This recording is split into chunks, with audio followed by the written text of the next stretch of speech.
So yun guys, for today's video ay magpapalit tayo ng string ng aking gitara. Dahil sa mga luma na ito, kailangan na itong palitan dahil hindi na maganda yung tunog.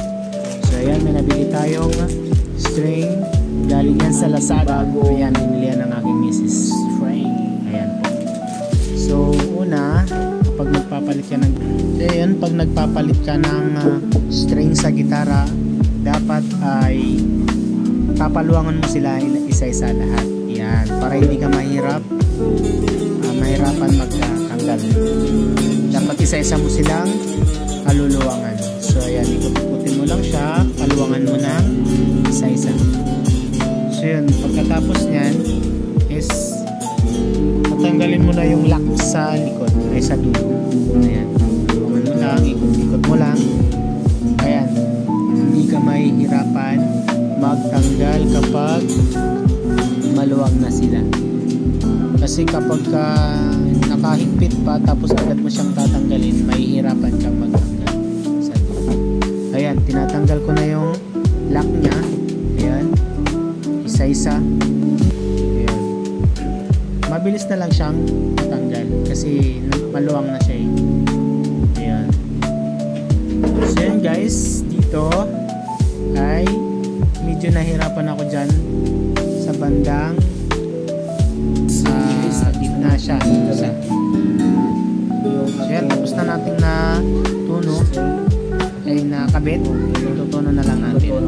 Ayan, isa-isa na po yung sa pagtutuno. Hindi na ako masyadong check kasi kung okay na siya. Gumagamit ako ng apps. Ayan.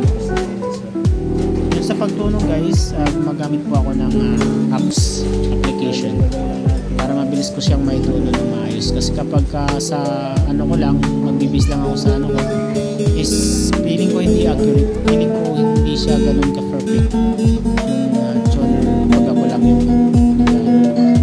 hindi ganun kaganda yung tunog. So, ang ginagawa ko is gumagamit ako ng apps na tune. Yun ang ginagawa ko. Ayan, no? Mabilis lang yan guys tuno dyan. So, isa-isahin mo lang siya. Kapag magkulay green na siya, is yun na yun. Makikita mo naman dyan, mag-check yung ayan. Mabilis lang tuno dyan. Kapag gumamit ka ng apps, is okay siya. Mabilis lang.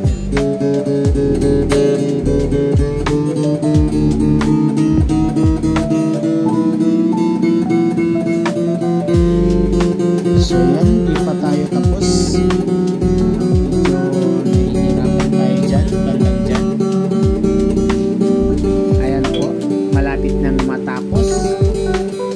Ayan. So yan guys, okay na, tapos na. Check natin yung sound, is napakaganda ng sound ng ating gitara. Ayan. Ayan, i-double check natin kasi okay na siya. Yan, kung maganda yung tunog, yun, napakagandang tunog. Kaya guys, kapag nahihirapan kayo magtuno ng yung gitara, gumamit kayo ng apps, napakabilis lang. Ang ganda ng tunog kapag gumamit kayo ng apps. Ayan. So yun, amazing. Napakaganda ng tunog, mga kabagtak.